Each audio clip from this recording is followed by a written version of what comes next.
আসসালামু আলাইকুম everyone, welcome back to Saidul's math. প্রথম ক্লাসে আমরা শিখেছিলাম ভার্বের প্রেজেন্ট ফর্ম এবং ভার্বের third person singular number form দিয়ে আমরা কীভাবে বাক্য গঠন করতে পারি, সেই বাক্যগুলো দিয়ে আমরা কীভাবে হাবোধক, নাবোধক, তারপরে কোশ্চেন বোধক এবং ডব্লিউএস কোশ্চেন কীভাবে ব্যবহার করতে পারি সেই বিষয়গুলো নিয়ে আলোচনা করেছিলাম। আজকে আমরা শিখব ভার্বের এই 2 নম্বর ফর্মটা, অর্থাৎ পাস্ট ফর্ম দিয়ে আমরা কীভাবে বাক্য গঠন করতে পারি, সেই বাক্য গঠনগুলো দিয়ে আমরা কীভাবে হাবোধক সেন্টেন্স গঠন করতে পারি, নাবোধক সেন্টেন্স গঠন করতে পারি, প্রশ্নবোধক এবং এর সাথে ডব্লিউএস কোশ্চেন ব্যবহার করে কীভাবে আমরা প্রশ্ন করা শিখতে পারি, সেই বিষয়গুলো নিয়ে আমরা আলোচনা করব। তাহলে দেখো, আমি এখানে কিছু প্রথম পর্বে যে ভার্বটা লিখেছিলাম প্রথম ক্লাসে, এখানেও সেই ভার্বগুলোই রয়েছে।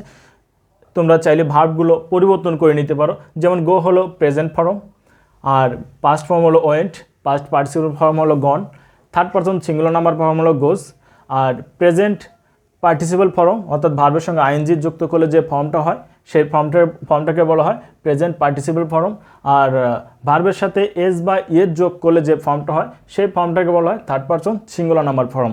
আমরা এই পাস্ট ফর্মটা নিয়ে আজকে আলোচনা করব, অর্থাৎ এই ফর্মটা নিয়ে আলোচনা করব, এই ফর্মটা নিয়ে আমরা আলোচনা করব, পাস্ট ফর্মে যেগুলো হয়। তাহলে এই ফর্মটা কখন ব্যবহার হবে, কখন আমরা এই ফর্মটা ব্যবহার করব? এই ফর্মটা হবে অতীতে কোনো কাজ শেষ হয়েছিল এরূপ বুঝাইলে অর্থাৎ এই ধরনের কথাবার্তা বলার জন্য, অতীতের কোনো কাজকে প্রকাশ করার জন্য, মানে অতীতেই শেষ হয়েছিল এমন কোনো কাজকে প্রকাশ করার জন্য আমরা এই ফর্মটা ব্যবহার করব, অর্থাৎ পাস্ট ইনডিফিনাইটে আমরা এই ফর্মটা ব্যবহার করে থাকি। অর্থাৎ অতীতে কোনো কাজ শেষ হয়েছিল এরূপ বোঝাইলে ভার্বের পাস্ট ফর্ম হয়। তাহলে দেখো, এই যে ফর্মটা আছে এখানে ওয়েন্ট, যেমন গো মানে যাওয়া, যার পাস্ট ফর্ম হলো ওয়েন্ট, ডু মানে করা, যার পাস্ট ফর্ম হলো ডিড, কাম মানে আসা, যার পাস্ট ফর্ম হলো কেইম। এবার তুমি অনেক ভার্ব নিতে পারো।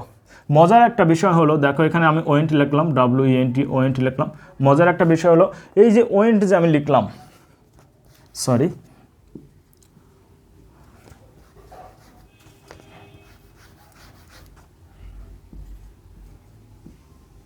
এই যে ওয়েন্টটা লিখলাম, এই ওয়েন্টের আগে তুমি যে কোনো সাবজেক্ট বসিয়ে দিতে পারো। যেমন প্রেজেন্ট ফর্ম এবং থার্ড পারসন সিঙ্গুলার নাম্বার ফর্মের ক্ষেত্রে আমার একটু কনফিউশন হতো যে কখন আমরা এর যুক্ত করব, কাদের ক্ষেত্রে করব, কখন এর যুক্ত করব না, S by S form S by এর যুক্ত করব, বা কখন ডু নট হবে, কখন ডাজ নট হবে, সেই বিষয়গুলো আমার খেয়াল করতে হতো। যেমন এখানে এই ভার্বগুলোকে নেগেটিভ করতে হলে ডু নট ব্যবহার করা লাগতো, এই ভার্বগুলোকে ব্যবহার করার জন্য ডাজ নট ব্যবহার করা লাগতো। আবার সাবজেক্টও আলাদা আলাদা সাবজেক্ট ছিল, প্রেজেন্ট ফর্মের ক্ষেত্রে আলাদা সাবজেক্ট আলাদা আলাদা ছিল, কিন্তু এই ফর্মটার ব্যবহারের ক্ষেত্রে সম্পূর্ণটাই ভিন্ন। তুমি এই ফর্মটার আগে যে কোনো সাবজেক্ট বসিয়ে দিতে পারবা। যেমন তুমি আই বসিয়ে দিতে পারো, ওই বসিয়ে দিতে পারো, দে বসিয়ে দিতে দে বসিয়ে দিতে পারো, তারপরে ইউ বসিয়ে দিতে পারো, হি বসিয়ে দিতে পারো, রহিম বসিয়ে দিতে পারো, তারপরে রুনা বসিয়ে দিতে পারো, সি বসিয়ে দিতে পারো। অর্থাৎ রহিমের প্রোনাউন ফর্ম হলো হি, আর রুনার প্রোনাউন ফর্ম হলো সি। এই যে কোনো সাবজেক্ট বসিয়ে দিয়ে তোমরা প্র্যাকটিস করতে পারো। যেমন আই ওয়েন্ট আমি গিয়েছিলাম, উই ওয়েন্ট আমরা গিয়েছিলাম, দে ওয়েন্ট তারা গিয়েছিল। অর্থাৎ অতীতে কোনো কাজ হয়েছিল, অতীতেই শেষ হয়েছিল এমন কথা বলার জন্য আমরা এই ফর্মটা ব্যবহার করি। আই ওয়েন্ট আমি গিয়েছিলাম, উই ওয়েন্ট আমরা গিয়েছিলাম, দে ওয়েন্ট তারা গিয়েছিল, ইউ ওয়েন্ট তুমি গিয়েছিলে, হি ওয়েন্ট সে গিয়েছিল, রহিম গিয়েছিল, রুনা ওয়েন্ট রুনা গিয়েছিল, সি ওয়েন্ট সে গিয়েছিল। এখন তুমি চাইলে এখানে ভার্ব পরিবর্তন করে দাও, তাহলে ডিড বসিয়ে দাও। আর যেমন আই ডু আমি করি, ডুর জায়গায় যদি ডিড যদি দিই তাহলে আমি করেছিলাম, আই ডিড আমি করেছিলাম, উই ডিড আমরা করেছিলাম, দে ডিড তারা করেছিল, ইউ ডিড তুমি করেছিলে, হি ডিড সে করেছিল, তারপর রহিম ডিড রহিম করেছিল, রুনা ডিড রুনা করেছিল, সি ডিড সে করেছিল। এখন তুমি আরেক ভাব পরিবর্তন করে দাও, কেইম বসিয়ে দাও, কাম কেইম। অর্থাৎ কাম হলো তোমার প্রেজেন্ট ফর্ম, আর কামের পাস্ট ফর্ম হলো কেইম। তুমি এখানে ভার্ব পরিবর্তন করে কেইম বসিয়ে দাও, তাহলে কেইম বসালে কী হবে দেখো, আই কেইম আমি এসেছিলাম, উই কেইম আমরা এসেছিলাম, দে কেইম সে এসেছিল, ইউ কেইম তুমি এসেছিলে, হি কেইম সে এসেছিল, রহিম কেইম রহিম এসেছিল, রুনা কেইম রুনা এসেছিল, সি কেইম সে এসেছিল। তাহলে এখন তুমি এই যে আমরা এখানে ভার্ব পরিবর্তন করে তুমি যে কোনো ভার্ব পরিবর্তন করে দিতে পারো। যেমন আই স্লিপ আমি ঘুমিয়েছিলাম, আই স্লিপ আমি ঘুমাই, আই স্লেপ্ট স্লিপের পাস্ট ফর্ম হলো স্লেপ্ট। এরকম তুমি ভার্ব পরিবর্তন করে অনেক সেন্টেন্স তৈরি করে ফেলতে পারো। এখন আমরা কি করব, তাহলে হাবোধক দিয়ে আমরা বাক্য গঠন করলাম। এখন আমরা নাবোধক করব। যদি তাহলে আমি গিয়েছিলাম, এটাকে যদি নাবোধক করি তাহলে কী হবে? আমি যাইনি, আমি গিয়েছিলাম, আমি যাইনি, সে গিয়েছিল, সে যায়নি, আমরা গিয়েছিলাম, আমরা যাইনি, তারা গিয়েছিল, তারা যায়নি। তার মানে হাবোধক হলো তারা গিয়েছিল, নাবোধক হলো তারা যায়নি। তাহলে এই ক্ষেত্রে কি করতে হবে? এই যে ভার্বের যখন দেখবা সাবজেক্টের পরে ভার্বের পাস্ট ফর্ম, অর্থাৎ এই যে পাস্ট ফর্ম অর্থাৎ V2 ফর্মটা যখন দেখবা, এই ফর্মটাকে নেগেটিভ করতে হলে তোমাকে কি আনতে হবে? একটা ডিড নট আনতে হবে। আমি এখানে একটু দেখাই। এই ফর্মটাকে নেগেটিভ করতে হলে তোমাকে, যেমন এখানে কী ছিল? আই ওয়েন্ট, আমি গিয়েছিলাম।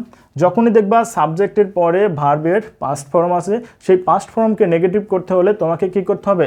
অতিরিক্ত একটা ডিড নট আনতে হবে। যেহেতু এখানে কোনো অক্সিলারি ভার্ব নাই, এই জন্য তোমাকে কি যুক্ত করতে হবে? ডিড নট যুক্ত করতে হবে। ডিড নটকে সংক্ষেপে তোমরা ডিডেন্ট বলতে পারো। সংক্ষেপে কি বলতে পারো? DIDN''T, ডিডেন্ট বলতে পারো। আই ডিডেন্ট, যখনই তুমি ডিডেন্ট করবা, অর্থাৎ ডিড নট হলো ফুল ফর্ম আর ডিড নটের শর্ট ফর্ম হলো ডিডেন্ট। যখনই, যেমন আই ওয়েন্ট, আমি গিয়েছিলাম, উই ওয়েন্ট, আমরা গিয়েছিলাম, তাহলে আমি যাইনি, তখন কী হয়ে যাবে? I didn't. এই দেখো, যখন ওয়েন্টটা যখন ব্যবহার করেছিলাম তখন এটা এই ওয়েন্টের দ্বারা পাস্টের কথাবার্তা বোঝাচ্ছিল। যখন আমি ডিড ব্যবহার করেছি তখন কিন্তু ওয়েন্ট থাকবে না, তখন ওয়েন্টটার কী হয়ে যাবে? ওয়েন্টের বেস ফর্ম হয়ে যাবে। তাহলে ওয়েন্ট হলো তোমার পাস্ট ফর্ম, তাহলে ওয়েন্টের বেস ফর্ম হলো কি? গো। তখন এটা কী হয়ে যাবে? গো হয়ে যাবে। তাহলে আই ডিড নট গো, আমি যাইনি, অথবা আই ডিডেন্ট গো, আমি যাইনি। এখন এই কথাটা যে ছিল পাস্টের কথা, সেটা দ্বারা কীভাবে প্রকাশ করছে? এই যে এখানে দেখো ডিড আছে, ডিড, এই ডিড দ্বারাই বোঝাচ্ছে যে এই কাজটা কখন হয়েছিল? অতীতে হয়েছিল। আর একমাত্র পাস্ট ফর্মেই তুমি এই ডিডের ব্যবহার পাবা। কোনো ভার্বকে নেগেটিভ যখনই ডিড দেখবা, ডিডের পর যখন দেখবা ভার্বের বেস ফর্ম, তার মানে তখনই মনে করবে এটা পাস্ট ইনডিফিনাইটের কথাবার্তা, অর্থাৎ অতীতকালে শেষ হয়েছিল এমন কথা। তাহলে তো বুঝতে পারছো, যখনই এটার ছিল কি? ওয়েন্ট, এটার পাস্ট ফর্ম ছিল কি? ওয়েন্ট। এইটাকে যখন তুমি এই ভার্বটাকে যখন তুমি নেগেটিভ করবা, তখন তার আগে কী দিতে হবে? ডিড নট দিতে হবে। যখনই তুমি ডিড নট দেবা, এই ডিড দ্বারাই তোমাকে বোঝাবে যে এটা অতীতের কথা, অর্থাৎ অতীতে শেষ হয়েছিল। তখনই এইটা দ্বারা বোঝা, অর্থাৎ একটা সেন্টেন্সের দুইটা পাস্ট ফর্ম থাকে না, একটা সেন্টেন্সের দুটো পাস্ট ফর্ম থাকে না। এই জন্য কী করতে হবে? এই ভার্বটাকে এখন ভার্বের যে বেস ফর্মটা, সেই ফর্মে পরিণত করতে হবে। তাহলে এটার ভার্বের বেস ফর্ম কোনটা? ওয়েন্টের বেস ফর্ম হলো গো, তাহলে আমরা এখানে গো বসিয়ে দেবো। তাহলে আই ডিড নট গো, আমি যাইনি, আমি যাইনি। তাহলে এটার শর্ট ফর্ম কী হবে? ডিড নটের শর্ট ফর্ম হলো ডিডেন্ট। তাহলে আমরা বলতে পারি আই ডিডেন্ট গো, আমরা যাইনি। তুমি এখন এই যে সাবজেক্ট, আমি এখানে আই বসিয়েছি, আয়ের স্থলে সাবজেক্ট পরিবর্তন করে তুমি এই সাবজেক্টগুলো বসিয়ে দাও। আই ডিডেন্ট গো, আমি যাইনি, উই ডিডেন্ট গো, আমরা যাইনি, দে ডিডেন্ট গো, তারা যায়নি, ইউ ডিডেন্ট গো, তুমি যাওনি, হি ডিডেন্ট গো, সে যায়নি, রহিম ডিডেন্ট গো, রহিম যায়নি, তারপর রুনা ডিডেন্ট গো, রুনা যায়নি, সে ডিডেন্ট গো, সে যায়নি। এখন তুমি ভার্ব পরিবর্তন করে দাও, ডিড বসিয়ে দাও, ডু বসিয়ে দাও। যেহেতু এখানে তো আমরা ডু মানে ডিড যদি বসাই, ডিডের পাস্ট ফর্ম হলো, প্রেজেন্ট ফর্ম হলো ডু, তাহলে ডু বসিয়ে দাও। আই ডিডেন্ট ডু, আমি করিনি, আই ডিডেন্ট কাম, আমি আসিনি। কামের পাস্ট ফর্ম কিন্তু কেম, তখন কিন্তু কেম হবে না, কাম হয়ে যাবে। এখন তুমি যখনই ডিড নট ব্যবহার করবা, ডিড নটের পর যে কোনো ভার্বের বেস ফর্মটা বসিয়ে দাও। যেমন আই ডিডেন্ট ডু, আমি করিনি, আই ডিডেন্ট সি, আমি দেখিনি, আই ডিডেন্ট রিড, আমি পড়িনি, আই ডিডেন্ট রিড টিচ, আমি পড়াইনি, আই ডিডেন্ট কি বলতে পারি? আই ডিডেন্ট স্লিপ, আমি ঘুমাইনি, আই ডিডেন্ট সিট, আমি বসিনি, আই ডিডেন্ট লার্ন, আমি শিখিনি। এইভাবে তোমরা ভার্ব পরিবর্তন করে হাজার বাক্য তৈরি করে ফেলতে পারবা। এখন তুমি সাবজেক্টের যা দে বসিয়ে দাও। দে ডিডেন্ট কাম, তারা আসেনি, দে ডিডেন্ট সি, তারা দেখেনি, দে ডিডেন্ট লার্ন, তারা শেখেনি, দে ডিডেন্ট শো, তারা দেখায়নি, দে ডিডেন্ট গিভ, তারা দেয়নি, দে ডিডেন্ট টেক, তারা নেয়নি, দে ডিডেন্ট স্ট্যান্ড, তারা দাঁড়ায়নি, উই ডিডেন্ট স্ট্যান্ড, আমরা দাঁড়াইনি। তার মানে যে কোনো সাবজেক্ট বসে, এই সাবজেক্টগুলো এখানে বসিয়ে দিয়ে তুমি আর শুধু ভার্ব পরিবর্তন করবে, এটা পরিবর্তন করে অনেক বাক্য গঠন করে ফেলতে পারবা। এখন আমরা এটাকে কিভাবে প্রশ্নবোধক করতে পারি? যখনই প্রশ্নবোধক করবা, তখন কি হয়ে যাবে? এই যে এখানে যে ডিড আছে, ডিডটা কি করবা? ডিডটা তুমি করবা কি? এই সাবজেক্টের আগে বসিয়ে দিবা। সাবজেক্টের আগে যদি বসায় দিই ডিড আই গো, যখনই প্রশ্নবোধক করবা এখানে একটা কি দিতে হবে, প্রশ্নবোধক চিহ্ন দিতে হবে। ডিড আই গো, আমি কি গিয়েছিলাম? প্রথমে দেখো আই ওয়েন্ট, আমি গিয়েছিলাম। যখন আমি বলবো আমি যাইনি, তখন কী হয়ে যাবে, আই ডিড নট গো, অথবা আই ডিডন্ট গো, আমি যাইনি। যখনই এই অক্সিলারি ভার্বটা যখন সামনে নিয়ে চলে আসলাম, তখন কি হয়ে গেল, ডিড আই গো, আমি কি গিয়েছিলাম। ডিড আই কাম, আমি কি এসেছিলাম। ডিড আই সি, তুমি শুধু এখানে ভার্ব পরিবর্তন করতে পারো, এখানে ভার্ব পরিবর্তন করতে পারো। ডিড আই গো, আমি কি গিয়েছিলাম। ডিড আই ডু, আমি কি করেছিলাম। ডিড আই পেলে, আমি কি খেলেছিলাম। ডিড আই সি, আমি কি দেখেছিলাম। ডিড আই রিড, আমি কি পড়েছিলাম। ডিড আই টিচ, আমি কি পড়িয়েছিলাম। এটা করতে পারো। এখন তুমি এখানে সাবজেক্ট পরিবর্তন করে দাও, সাবজেক্টের আয়ের জায়গা তুমি ওই বসিয়ে দাও। ডিড উই গো, আমরা কি গিয়েছিলাম। ডিড দে গো, তারা কি গিয়েছিল। ডিড ইউ গো, তুমি কি গিয়েছিলে। ডিড হি গো, সে কি গিয়েছিল। ডিড রহিম গো, রহিম কি গিয়েছিল। ডিড রুনা গো, রুনা কি গিয়েছিল।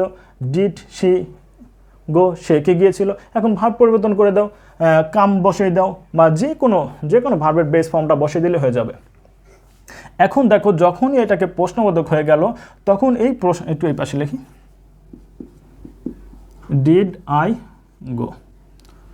এখন আমি অনেক সময় বলি যে আমি কি যাইনি, আমি কি খাইনি, আমি কি পড়িনি, তখন শুধু তুমি কি করে দেবা, এই যে ডিড নটকে, সরি ডিডকে তুমি করে দেবা ডিডেন্ট, DIDN, শর্ট নেম হিসেবে ডিডেন্ট আই গো।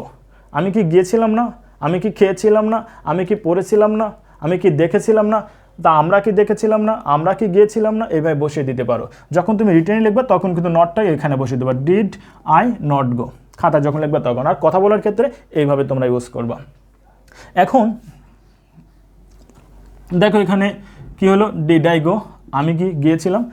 এখন আমরা কি করব, যখনই দেখবা যে কোশ্চেনবোধক হয়ে গেছে, তখনই কোশ্চেনবোধকের আগে আমরা ডবলএস ওয়ার্ডগুলো বসিয়ে দিতে পারি। আমরা অনেক সময় বললাম, আমি কেন গিয়েছিলাম, আমি কেন খেলেছিলাম, আমি কেন পড়েছিলাম, আমি কোথায় গিয়েছিলাম, আমি কার সাথে গিয়েছিলাম, কার আগে গিয়েছিলাম, কার পরে গিয়েছিলাম, কার আগে খেয়েছিলাম, কার কাছে গিয়েছিলাম, কার জন্য গিয়েছিলাম, তুমি কেন এসেছিলে, তুমি কেন আসোনি, এই টাইপের কথাগুলো বলি। এই টাইপের কথাগুলো বলার জন্য আমার ডবলএস কোশ্চেন ব্যবহার করা হয়। যখন আমরা এই অক্সিলারি ভার্ব ব্যবহার করব, তখন হয়তো আমি কি এসেছিলাম, আমি কি খেয়েছিলাম, এখানে কিন্তু ওই কথাগুলো প্রকাশ হচ্ছে না। আমি কেন এসেছিলাম, আমি কোথায় গিয়েছিলাম, আমি কেন আসেনি, সে কেন আসেনি, এই টাইপের কথাগুলো বলার জন্য আমার কি করতে হবে, ডবলএস ওয়ার্ডগুলো ব্যবহার করতে হবে। যখনই ইন্টারোগেটিভ সেন্টেন্সটা হয়ে যাবে, তার আগে তুমি ডবলএস ওয়ার্ডগুলো বসিয়ে দাও। কোন ডবলএস ওয়ার্ডগুলো বসিয়ে দিতে পারবো, ওয়েন বসিয়ে দাও, WHEN, হোয়েন বলতে পারো, অথবা ওয়েন বলতে পারো, দুটোই সঠিক। তারপরে বলতে পারো হাউ বলতে পারো, তারপরে বলতে পারো যে WHE আর হোয়ার বলতে পারো, তারপরে বলতে পারো উইথ, WITH, উইথ হোম বলতে পারো, WHOM, হোম, উইথ হোম বলতে পারো, আফটার হোম বলতে পারো। হোম যে কোনো ভাব দিয়ে সেন্টেন্স তৈরি করতে পারে না। হোমের আগে তুমি প্রিপোজিশন যুক্ত করে যে কোনো ভাব দিয়ে তুমি সেন্টেন্স তৈরি করে ফেলতে পারবো। তাহলে আমরা এখন প্র্যাকটিস করি। হোয়েন ডিড আই গো, আমি কখন গিয়েছিলাম। হোয়েন মানে কখন, হাউ মানে কিভাবে, হোয়ার কোথায়, উইথ হোম কার সাথে। তারপরে তাহলে দেখো হোয়েন ডিড আই গো, তাহলে এখানে হোয়াই বসিয়ে দিতে পারো,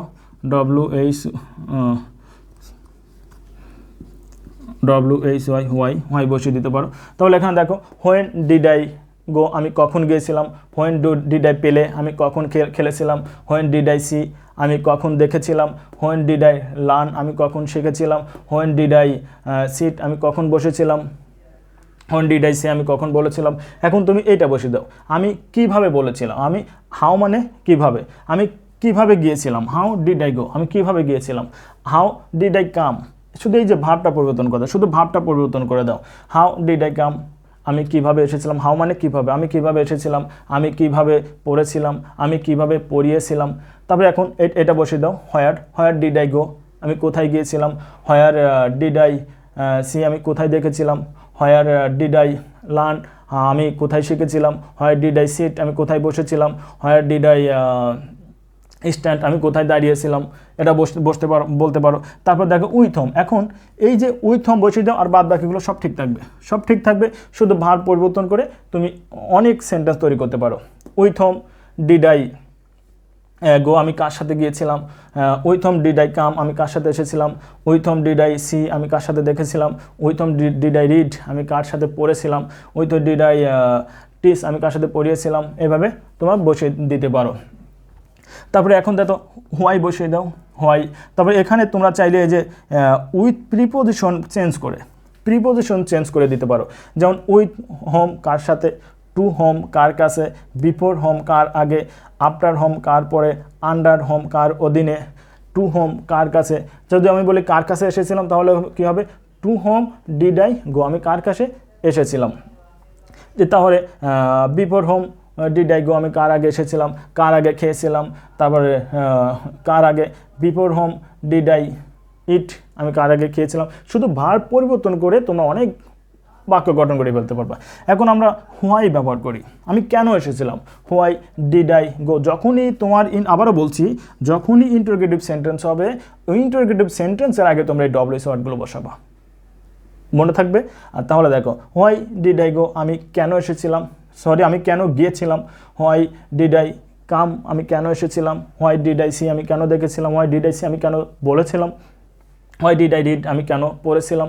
এইভাবে এখন তুমি চাইলে এই যে এখানে এই যে আয়ের পজিশনের সাবজেক্ট পরিবর্তন করে দাও, আয়ের বদলে তুমি উই বসিয়ে দাও, উই বসিয়ে দিয়ে এখন প্র্যাকটিস করো, 20-30টা সেন্টেন্স বানিয়ে ফেলো। যেমন ডিড উই গো আমি আমি আমি কি গিয়েছিলাম, ওয়েন ডিড আই গো আমি কখন গিয়েছিলাম, ডিড উই গো আমরা কি গিয়েছিলাম, ওয়েন ডিড আই গো আমরা কখন গিয়েছিলাম, আমরা কিভাবে গিয়েছিলাম, হাউ ডিড আই গো আমরা কিভাবে গিয়েছিলাম, হোয়ার ডিড আই গো আমরা কোথায় গিয়েছিলাম, with whom did we go আমরা কার সাথে গিয়েছিলাম, হোয়াই ডিড উই গো আমরা কেন গিয়েছিলাম। এখন তুমি এটা পরিবর্তন করে দাও, উইয়ের পরিবর্তে দে বসিয়ে দাও, তারা কখন গিয়েছিল। তারপরে ইউ বসিয়ে দাও, তুমি কখন গিয়েছিলে, তুমি কখন খেয়েছিলে, তুমি কখন পড়েছিলে, তুমি কখন লিখেছিলে, তুমি কার সাথে গিয়েছিলে, কিভাবে গিয়েছিলে, কেন এসেছিলে। এইভাবে তুমি এইগুলো ব্যবহার করে শুধু ডব্লিউএস ওয়ার্ডগুলো পরিবর্তন করে আর ভার্ব পরিবর্তন করে সাবজেক্টটা পরিবর্তন করে তুমি এইভাবে প্র্যাকটিস করে ফেলতে পারো।